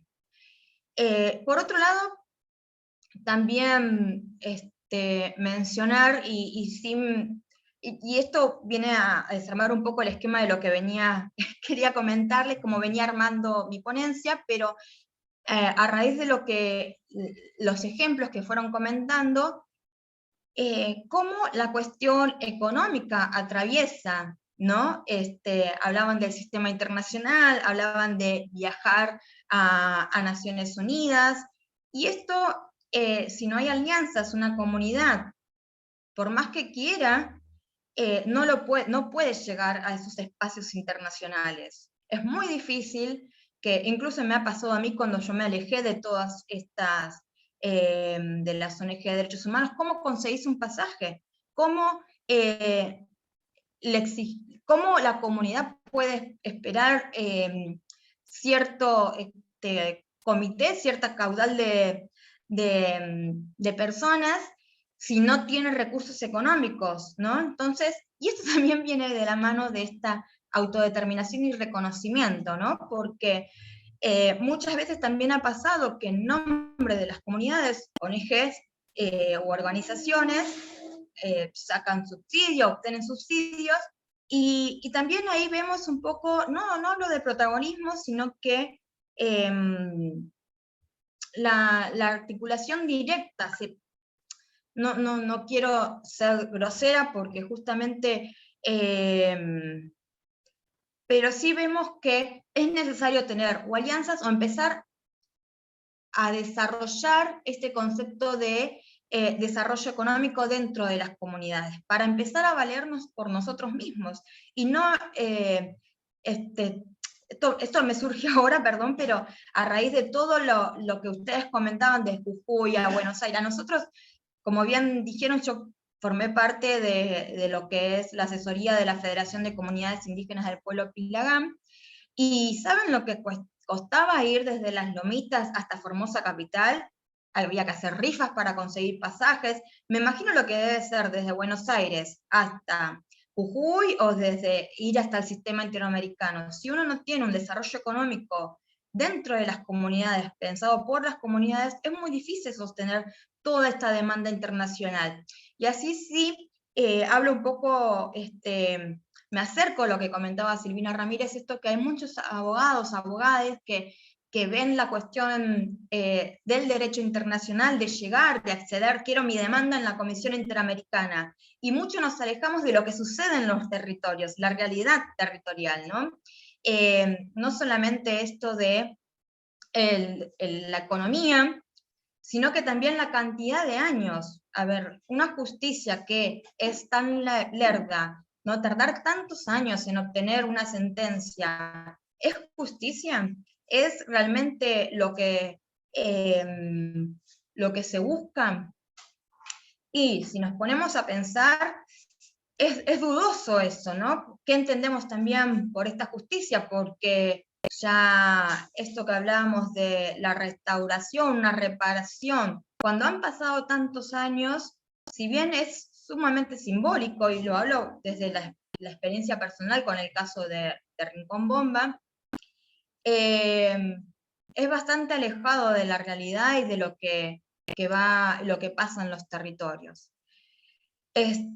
Por otro lado, también quería reflexionar un poco de lo que es más que nada el surgimiento de estos derechos colectivos, que si bien hoy hay un gran avance y encontramos un paradigma súper amplio, consulta, participación, consentimiento libre previo informado, de derechos territoriales, falta todavía que los operadores jurídicos que realmente, no digo capacitación, sino que a veces también uno se piensa y empieza a buscar, ¿no? Por ejemplo, digo, genocidio. ¿Por qué hoy, si bien hace poquito tuvimos el tema de la sentencia de Napalpí, el caso del terrorismo de Estado ha sido bastante acompañado por muchas ONG, ha sido acompañado por millones de militantes, de organizaciones sociales, de organizaciones políticas, y así entendemos que con lo que a veces tiene que ver en relación a pueblos indígenas, no. Sin irnos más lejos, la situación de la desaparición forzada y posterior asesinato de Santiago Maldonado y lo que sucedió con Rafael Nahuel. Vemos cómo en distintas actividades que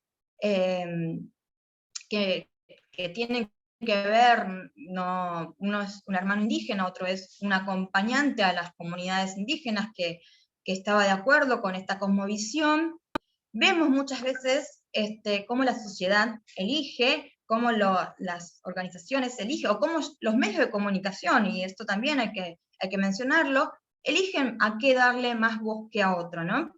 Y esto también tiene que ver con esto de la participación y cómo es nuestra voz expresada.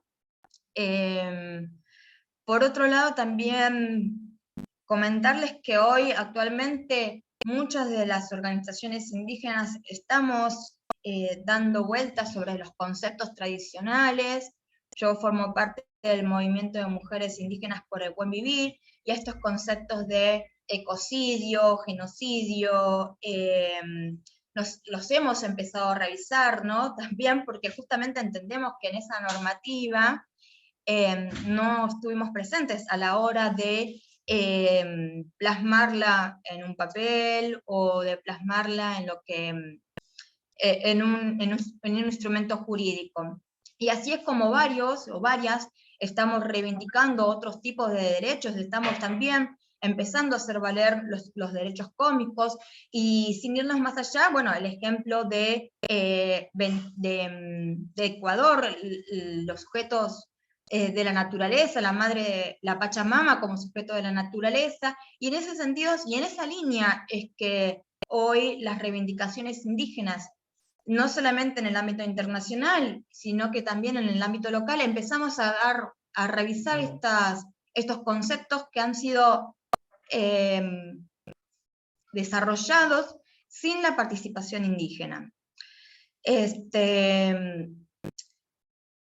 Bueno, creo que con eso, o sea, un poco comentarles, podríamos estar hablando de todo del sistema internacional y cómo es lo maravilloso que es, pero sin embargo todavía encontramos críticas, todavía las voces de los pueblos indígenas no participamos de forma directa, todavía falta el desarrollo de los derechos humanos de los pueblos indígenas en el sistema nacional, y ni hablar de una cosmovisión intercultural en los sistemas, en los distintos comités, en los distintos informes. No quiero dejar de mencionar que el avance que hoy nos encontramos es súper importante y es súper necesario, pero todavía le falta una vuelta de rosca, una vuelta en donde la participación sea directa, donde estas cosmovisiones estén en línea directa, expresadas por nosotros a la hora de de la creación de estos instrumentos jurídicos y estos espacios que hoy protegen o deberían garantizar los derechos de los pueblos indígenas. Pachis, que es gracias en quechua, y bueno, atenta a las preguntas.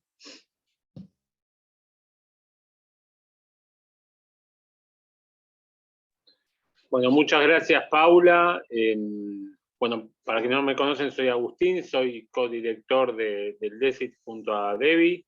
Por supuesto, agradecerle también a las dos expositoras previas. No veo preguntas. Sí, yo recibí varios comentarios, no sé por qué, en forma directa, agradeciendo y felicitando a las expositoras, así que se las traslado porque lo recibí yo individualmente, no en forma general. Se ve que se quería mandar al chat general, pero lo recibí yo, felicitando por las exposiciones, pero no recibí ninguna pregunta, así que no sé si hay alguien que quiera consultar. Este es el momento.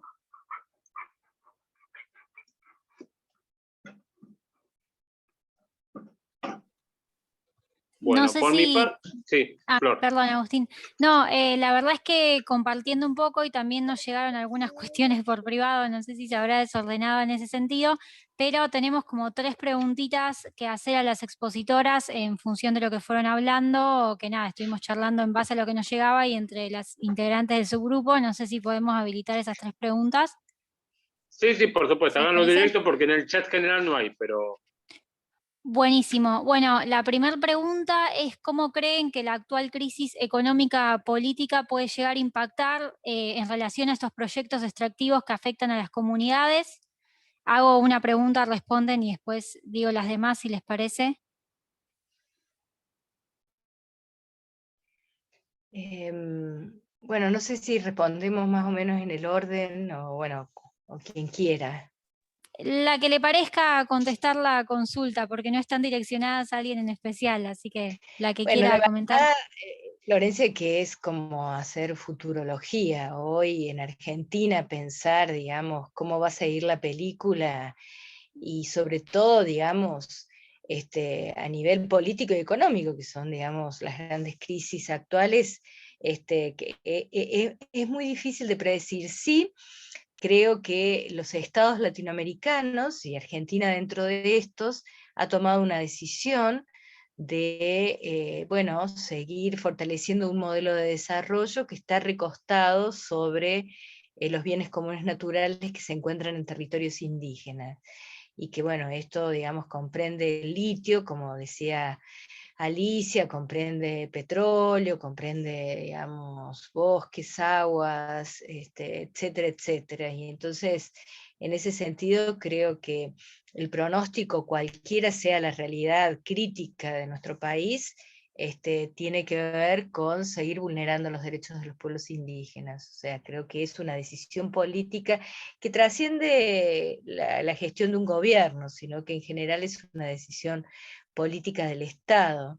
Y bueno, y eso significa que hay una incompatibilidad entre el respeto de los derechos indígenas y esta decisión política de promover las actividades extractivistas. Y bueno, creo que esa es un poco, digamos, la idea central, ¿no? No me quiero extender porque, bueno, para dejar la palabra a Alicia y a Pauli, porque tenés 2 preguntas más, entonces me quedo ahí.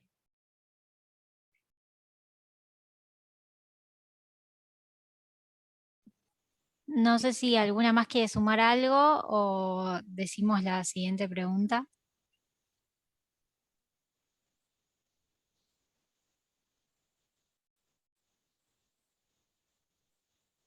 No, yo por mi parte concuerdo con Silvina, así que sí, si Sí, querés sí, avanzar también. con...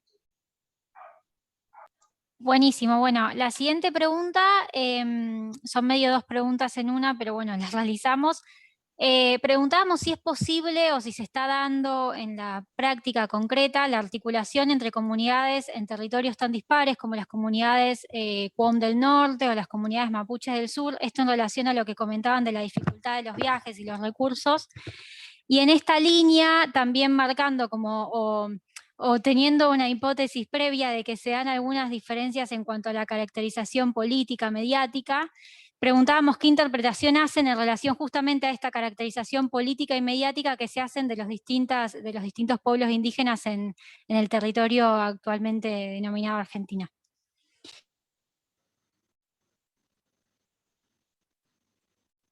Sí, si querés te digo respecto a Salinas Grande, lo que pasa es que hay un documento que expusimos muy interesante, sobre una evaluación que hace una gerente de recursos humanos de las empresas mineras, diciendo que querían crear una nueva burguesía aborigen, y que los indígenas progresistas, entre comillas, serían los que eligen el desarrollo, como los del Salar de Olaroz, en Susques, ¿no? Que aprobaron los proyectos de litio de Exar y Sales de Jujuy. Entonces, en esa evaluación, bueno, quedarían, ya te digo, como los del no, que serían las de las Salinas Grandes, como en una posición disidente con respecto a los proyectos extractivos, tanto de Nación como de la provincia de Jujuy. Lo que me parece es que, como en toda propaganda y como en toda acción política, bueno, el gobierno se ha encargado de difundir las virtudes de los proyectos extractivos, sobre todo por el consumo, por los salarios altos del minero, y por la posibilidad de crecimiento económico de las familias que viven en la zona. Lo que no se difunde es la situación del Salar de Olaroz, donde no va a crecer nunca más ni un cactus. Es pura arena, piletas y caminos de las empresas mineras. Es una zona de sacrificio ambiental. Las familias que vivían allí, bueno, tuvieron que emigrar a los cerros vecinos con sus animales, porque era de locos que puedan cohabitar las llamas con los camiones y con los vientos y las arenas. Así que, bueno, queda muy cerca. Nosotros siempre invitamos a los que difunden esto, ¿no? De que los que atrasan son los de Salinas Grandes porque no quieren la exploración y explotación de litio, que visiten el Salar de Olaroz a ver si queda algo de la vida de las comunidades indígenas, o que puedan dedicarse a la explotación del salar. No sé si contesta la pregunta, pero esta es la situación de Jujuy. Sí, sí, por supuesto, aporta muchísimo. No sé si las otras dos expositoras quieren sumar algo.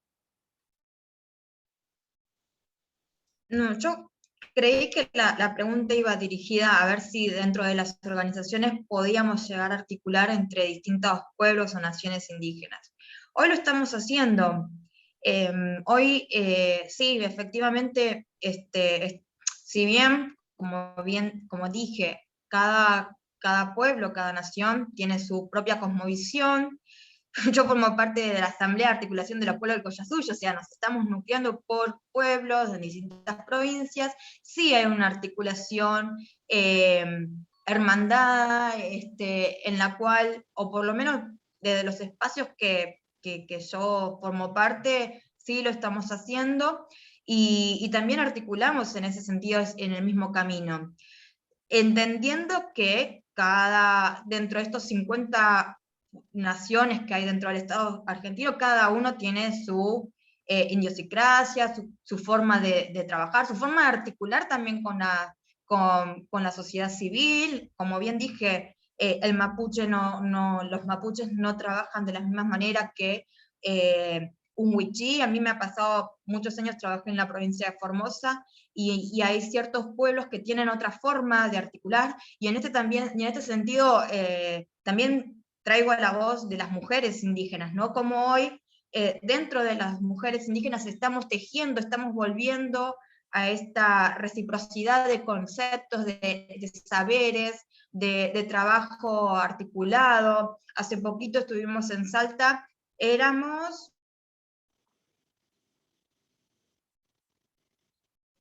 concepto de terricidio, que hoy venimos a hacer o intenta ser superador a lo que es genocidio, sino que forma de lograr que delitos propios contra las mujeres indígenas, el chineo, formen parte de una legislación. Así que hoy, por lo menos entiendo que hay una forma de tejer, hay una forma de articular mayor de la que había antes, incluso también, y esto sin ofender a nadie, en forma directa, ¿no? No tanto, a veces a mí me pasaba que tenía que articular con la ONG del lugar para después acceder o llegar o por ahí trabajar con las comunidades en territorio. Y hoy hay una forma de articulación que es directa, que es entre hermano y hermana de los distintos pueblos.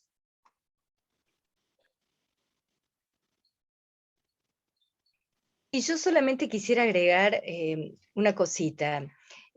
Por una parte también, digamos, los pueblos indígenas están atravesados por la política, o sea, muchas veces uno, digamos, como demanda del mundo indígena, entre comillas, como una homogeneidad o como un acuerdo, como una, digamos, mirada que obviamente tienen denominadores comunes los pueblos y demás, pero que en la arena política pueden pensar distinto y se plantan de modo diferente. Ideológicamente pueden, digamos, sostener posturas distintas. De allí que, bueno, que Alicia mencionaba en Jujuy, como hay comunidades que dan el ok al litio y otras que resisten.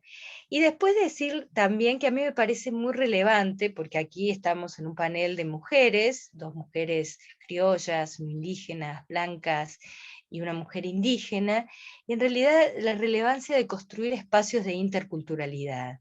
Yo hablo de los derechos indígenas y me siento autorizada a hacerlo, y hace muchos años que trabajo y acompaño y participo de diferentes procesos, soy docente, etcétera, etcétera, y lo hago con total convicción y autoridad en el sentido de que yo quiero vivir en un mundo en el que, como decía el subcomandante Marcos, no voy a ser original, quepan todos los mundos. Y en ese sentido creo que hay espacios de convivencia que tenemos que gestar.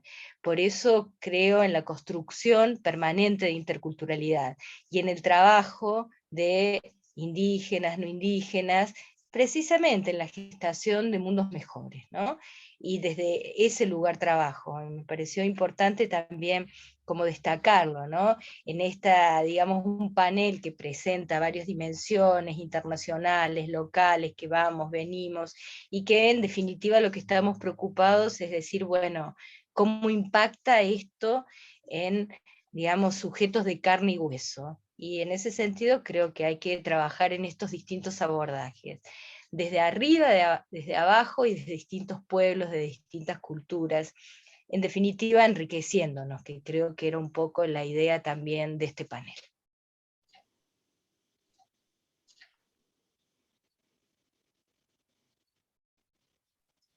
Sí, Bueno, por supuesto. Perdón, Flor. Nada, queríamos agradecer porque la verdad que este intercambio fue excelente. Bueno, para nosotros es súper enriquecedor y como decía Silvina, teniendo 3 mujeres es súper importante.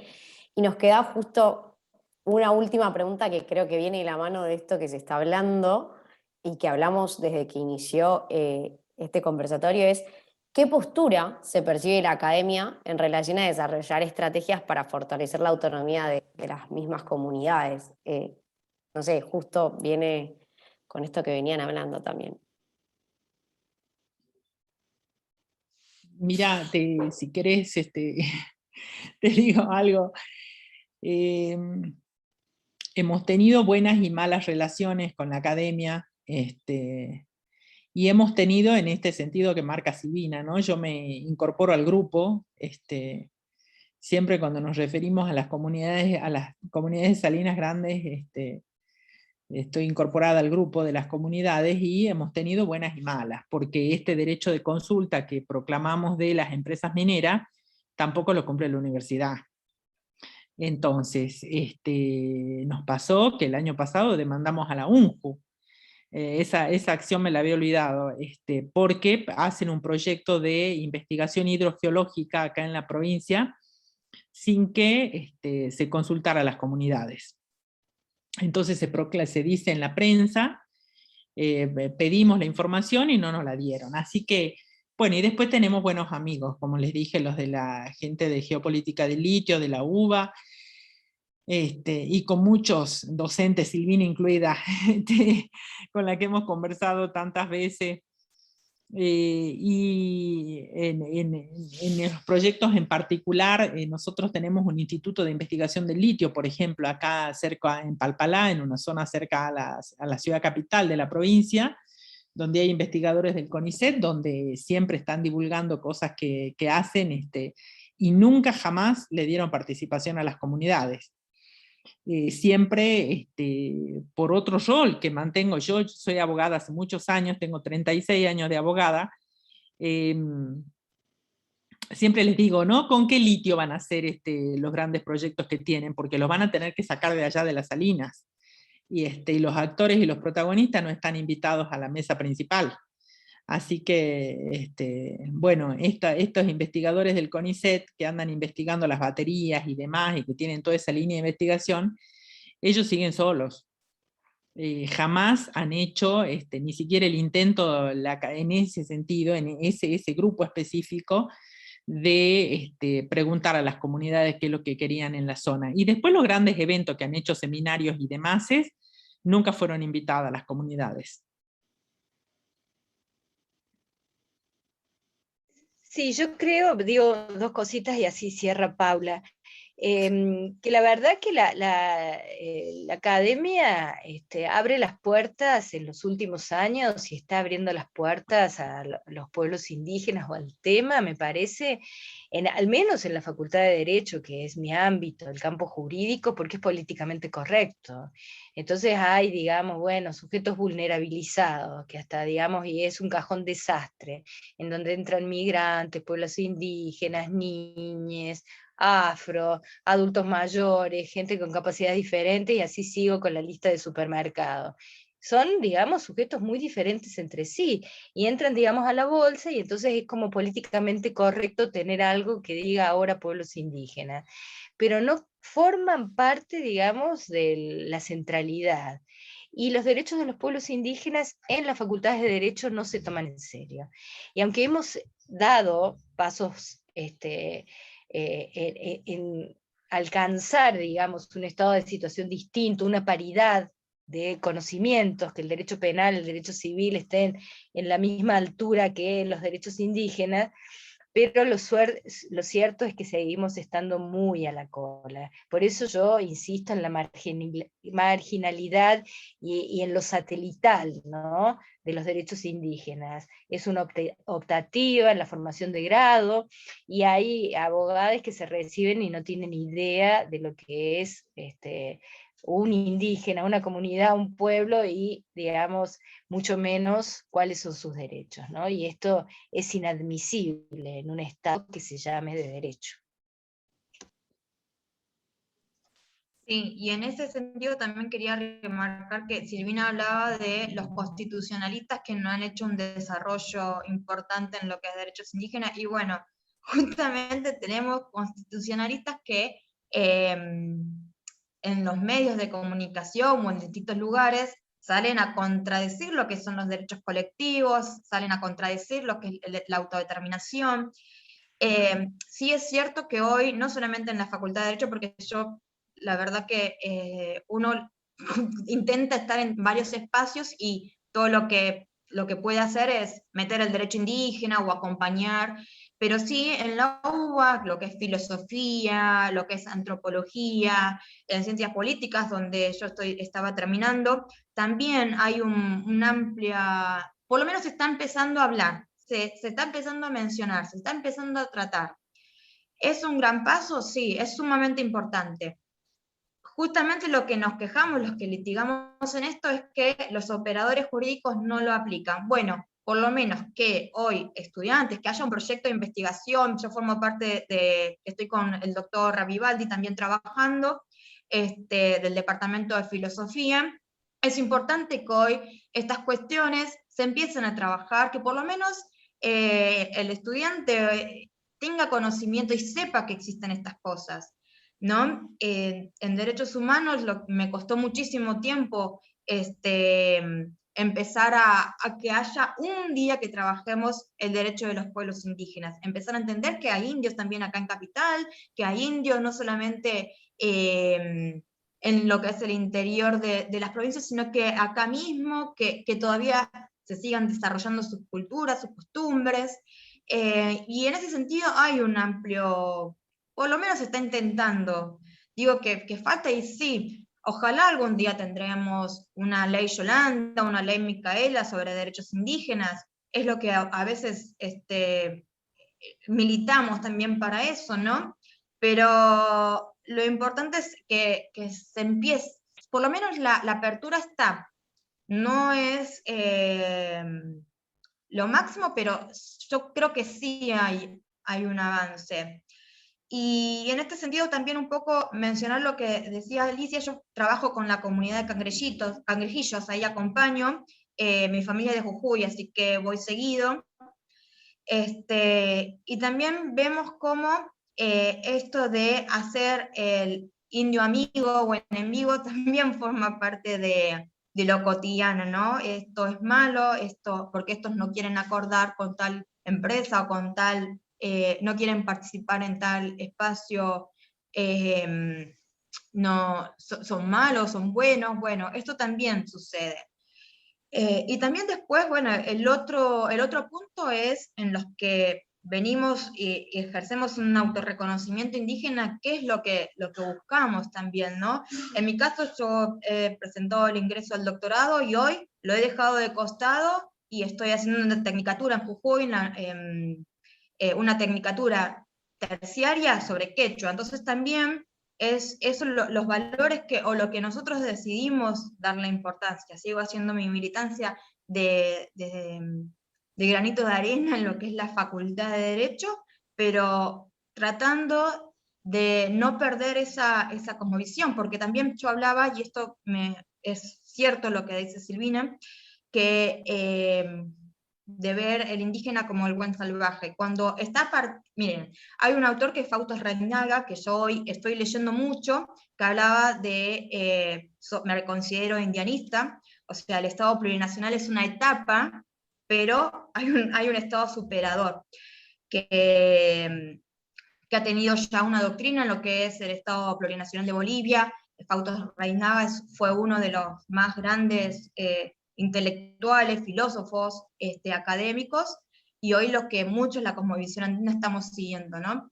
Y justamente él decía que el indígena está atravesado por Marx, en lo que es Argentina por el peronismo, por el capitalismo, o sea, conviven un montón de sujetos en una persona indígena y no es ajeno a todo eso.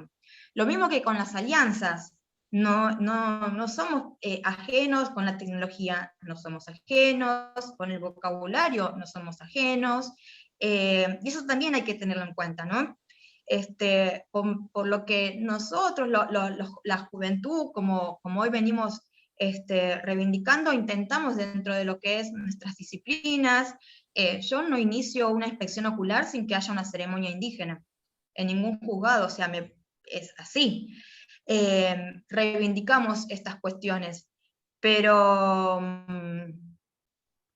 son cuestiones que estamos en un proceso de avance, pero es como todo, o sea, tampoco podemos ser radicales en decir no hay una apertura cuando tenemos este espacio, cuando hay 2 o 3 proyectos de investigación dentro de la Facultad de Derecho que por lo menos se menciona el sujeto indígena. Creo que está Denise, que es una compañera de la maestría que trabaja empresas y derechos humanos y mencionan la cuestión indígena, entonces avances hay. ¿Que falta? Sí, por supuesto. Y eso, pero no podemos dejar de lado que sí, estamos siendo completamente erradicados, porque sí estamos, no sé, por lo menos siendo mencionados y teniendo participación.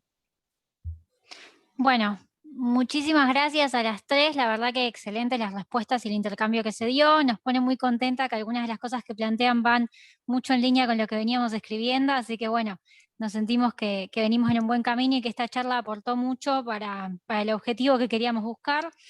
Así que nada, les súper agradecemos de parte del subgrupo y le doy la palabra a Agustín Ulanovsky, que es el otro codirector del DESIT, para que haga el cierre. Así que bueno, Agus, cuando quieras. Bueno, gracias Flor. Bueno, agradecerles tanto a las participantes como a las integrantes del equipo. No es casualidad que sean todas mujeres, ¿sí? Así que hablo acá desde la cuota masculina, pero sí decir que evidentemente el futuro tiene perfume de mujer y seguramente muchas de estas luchas son lideradas por ustedes y no es casualidad, ¿no? Que en general a donde uno va la presencia femenina sea mayoritaria y seguramente ustedes son portadoras de todos estos cambios que, como decías Paula, bueno, son progresos que se van dando, pero sin desconocer que todavía falta, ¿no? Yo recordaba cuando yo hice la carrera 2004-2010, ¿no? La verdad que este es un tema que nunca se tocó. No recuerdo haber tocado pueblos indígenas y estoy hablando hace 15 años, ¿no? Entonces, en esto, abonando lo que vos decías, Silvina, bueno, creo que hay una apertura de la academia y un poco este proyecto DESIT busca esta visión y por eso también es muy importante que un subgrupo se haya especializado en la temática pueblos indígenas y que podamos dialogar, ¿no? con otras facetas del derecho internacional y de los derechos humanos. Así que nuevamente agradecerles, seguramente mañana esté subida en la página de la facultad toda la exposición, y si queda alguna otra duda pueden contactarse con el DESIT, que le haremos llegar a cada una de las disertantes. A todos muchas gracias y nos vemos en la próxima. Muchas gracias. Chao, gracias. Chao, muchas gracias. Chao, muchas gracias. Rama.